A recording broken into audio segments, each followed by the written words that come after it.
what y'all got to know about me. This may not be for you, but this is for me. I don't write my speeches word for word. I don't script my speeches word for word.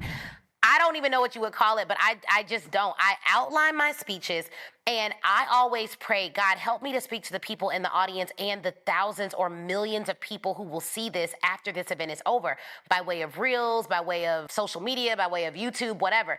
And so what I do to tailor my speeches to the audience is I use engagement as a way to get a barometer on who's in the audience. So you all will see me say, like, all right, how many of y'all are over $500,000 in business? How many of y'all are over $1 million in business? How many of y'all have never done this? How many of y'all? Okay, great. Now I know who's in the room. So I'm going to know what stories to pull based on that information that I'm going to collect in the first 5 minutes or 1 minute, really, of me being on stage. So that's one. Two, I always do pre-event surveys, whether it's a corporate client, a college client, or you're coming to a Speak Get Ready Cash event.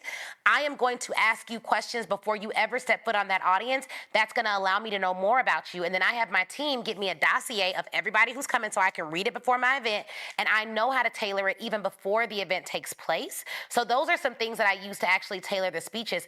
But another thing that I do with all my speeches, you guys, I may not do an outline, but I am going to study that topic down to the ground. When I get up there, I allow the Holy Spirit to pull all of that preparation out of me that I have put into me and do it in a way that is strategic and that really works for those who are in the room.